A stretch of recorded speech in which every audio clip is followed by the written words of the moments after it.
Bonjour à tous, c'est Maxime Le Bouteiller, coordinateur de parents d'intention à Surrogate First.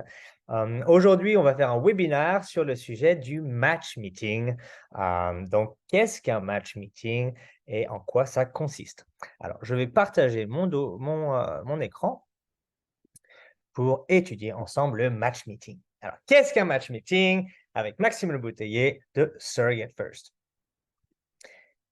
Alors, en premier, un match meeting, il faut comprendre que c'est une vidéoconférence Zoom organisée par l'agence entre la mère porteuse et les parents d'intention qui vous permettra de la rencontrer pour la première fois.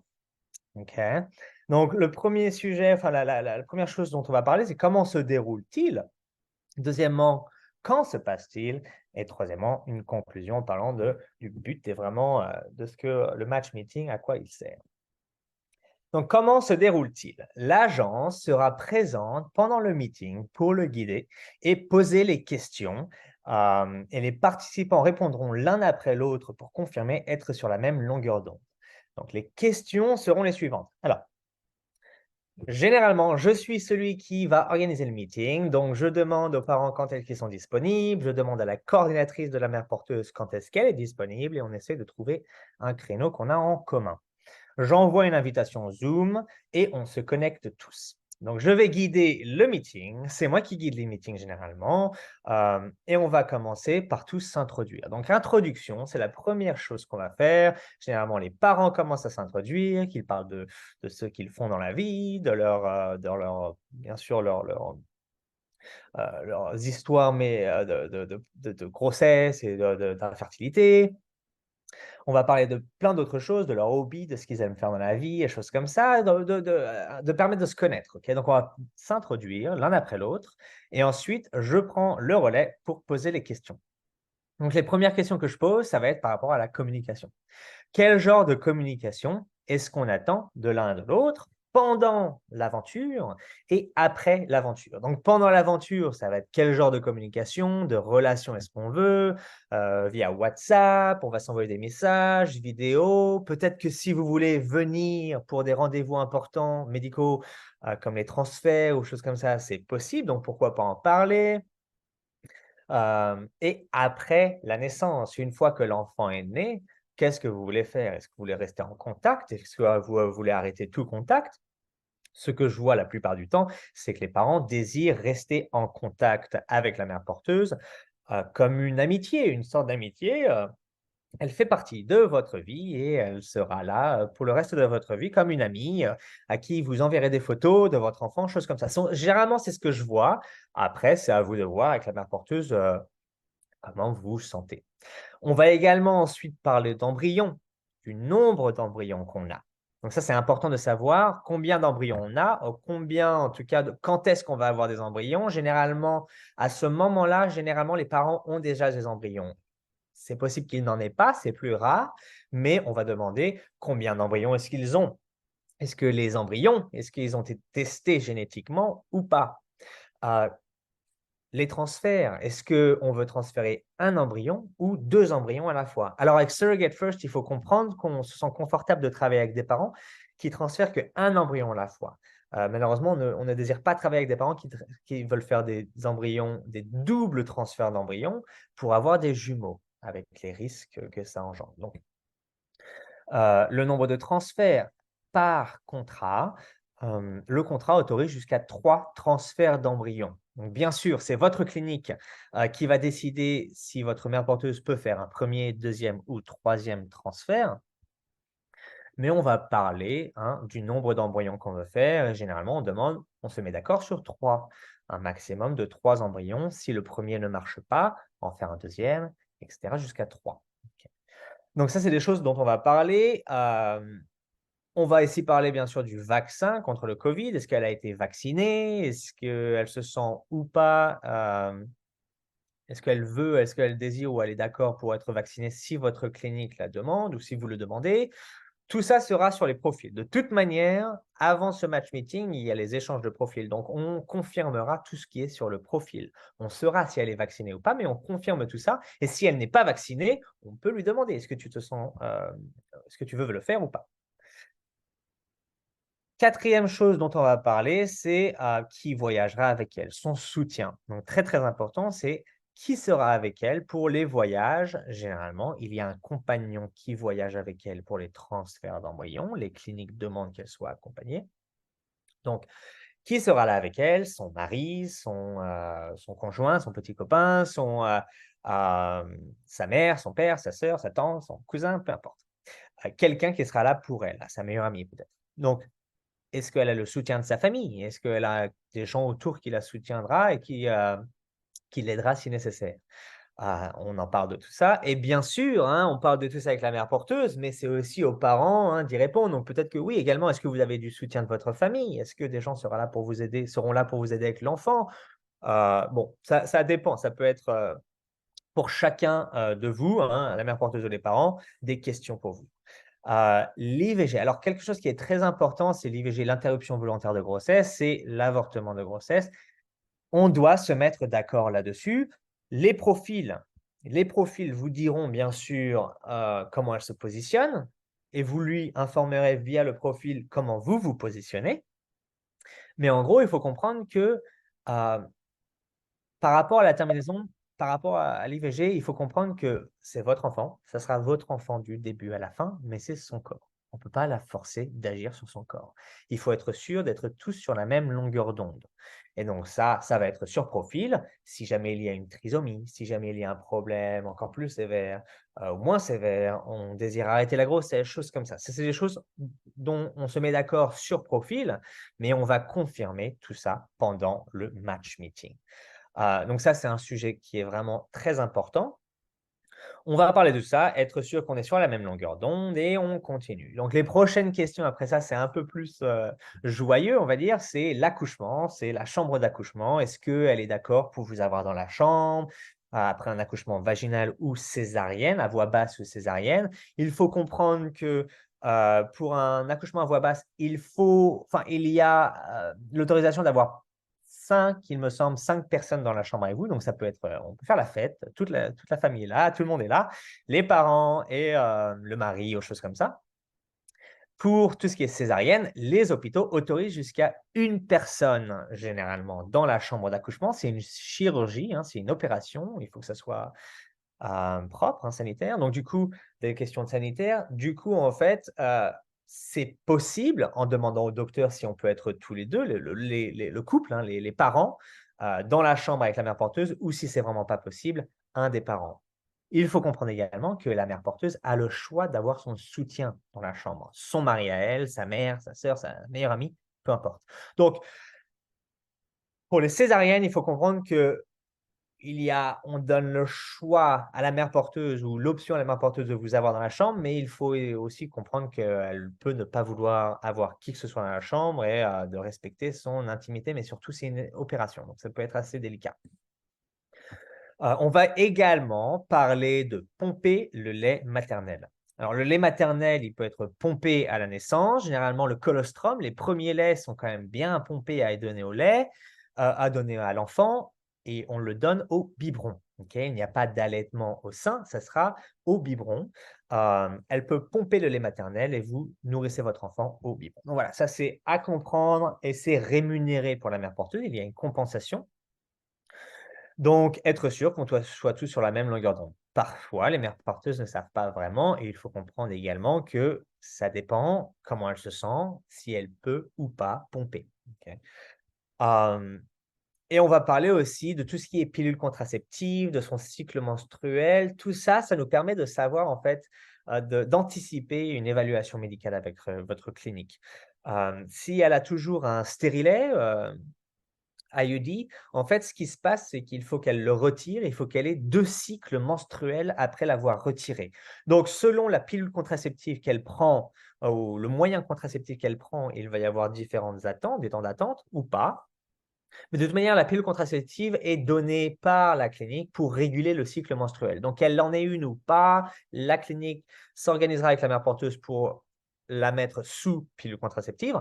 Mais il faut comprendre que ça nous permet de savoir aussi quand est-ce que c'est et son cycle menstruel. Et la clinique de fertilité avec laquelle vous travaillez demandera à la mère porteuse de voyager à la clinique pour son évaluation médicale entre le 5e et 12e jour de clinique, selon les cliniques et selon les protocoles. Donc, ils vont demander qu'elle voyage 5 à 12 jours de cycle. Donc, c'est-à-dire qu'il faut qu'on sache quand est-ce que c'est pour pouvoir anticiper. Donc voilà, ça c'est le déroulement d'un match meeting. C'est assez rapide, mais c'est assez simple également. C'est juste confirmer que tous les points du profil sont abordés et on confirme qu'on est tous sur la même longueur d'onde. Très bien. Quand se passe-t-il? Quand est-ce qu'on le fait, ce match meeting? Très bonne question, Maxime. Alors, selon l'agence avec laquelle vous travaillerez, le match meeting se passera avant ou après la préapprobation médicale de votre mère porteuse, revue des dossiers médicaux avec votre clinique.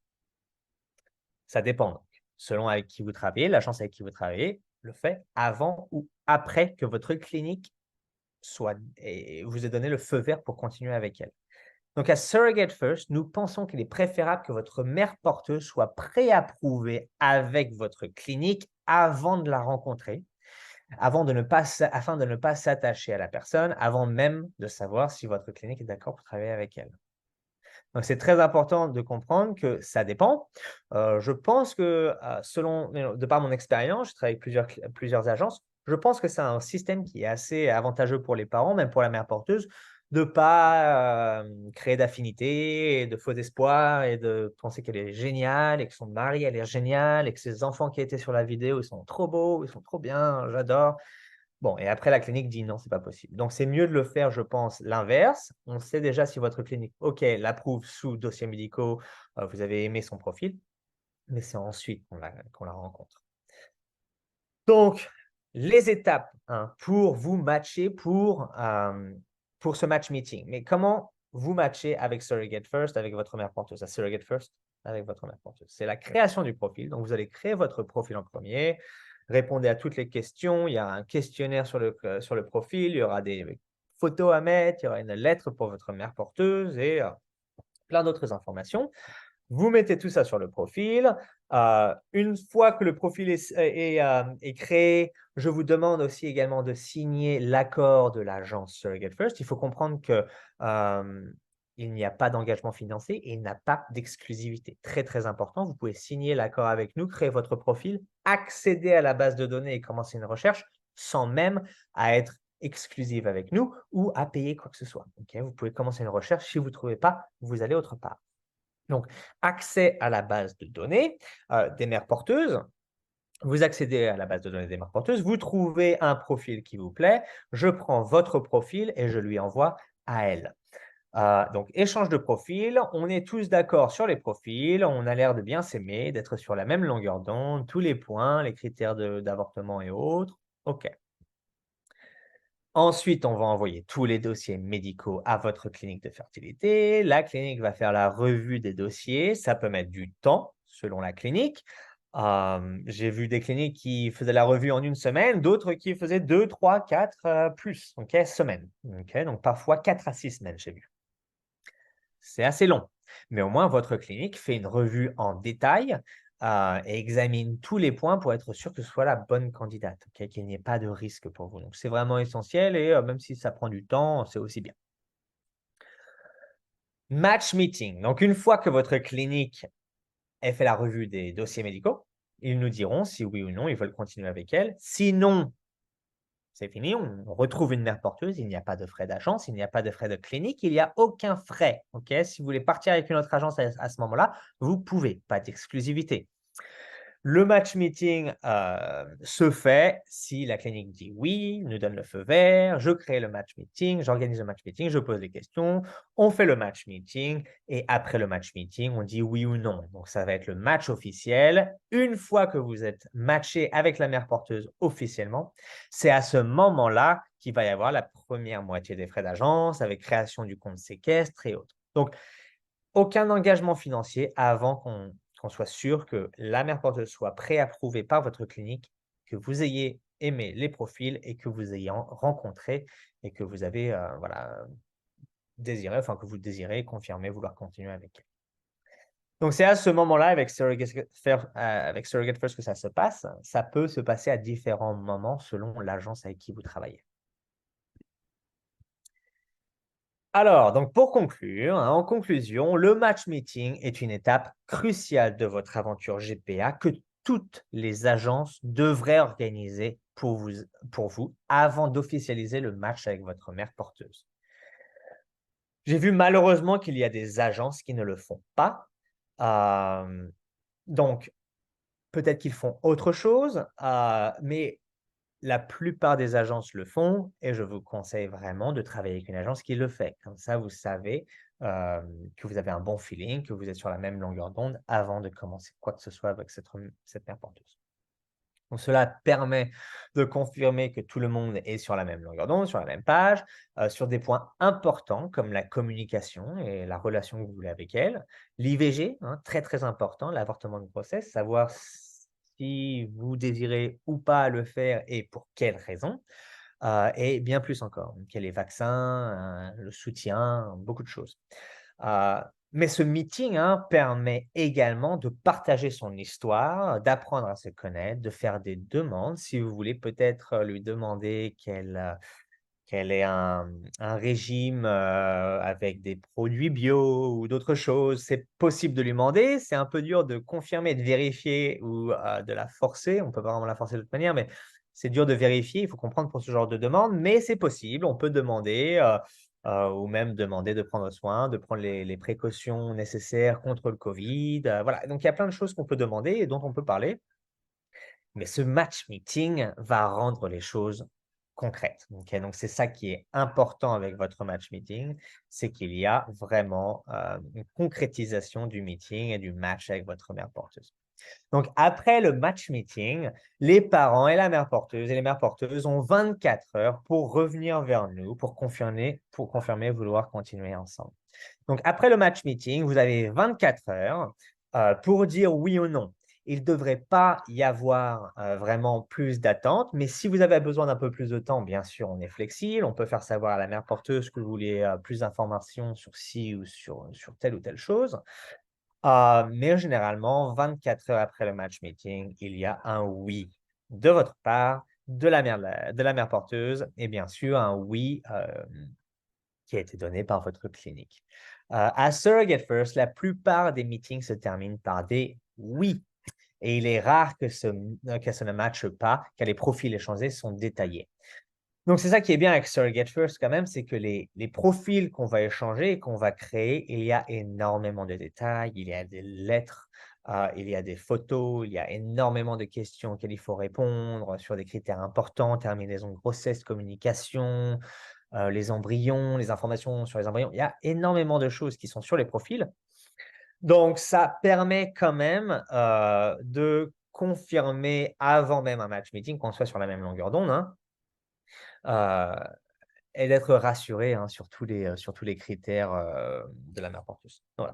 Donc, c'était un webinaire assez court, mais c'est pour vous présenter et vous expliquer un peu ce qu'est un match meeting, parce qu'avec beaucoup de parents que je rencontre, ils demandent qu'est-ce qu'un match meeting, est-ce qu'on va la rencontrer, quand est-ce qu'on la rencontre, qu'est-ce qui est dit. Donc voilà, je pense que ça fait le tour de ce match meeting et vous donne beaucoup plus d'informations. Merci beaucoup pour avoir regardé cette vidéo, ce webinaire, et je vous retrouve bientôt dans un prochain webinaire. Merci, au revoir.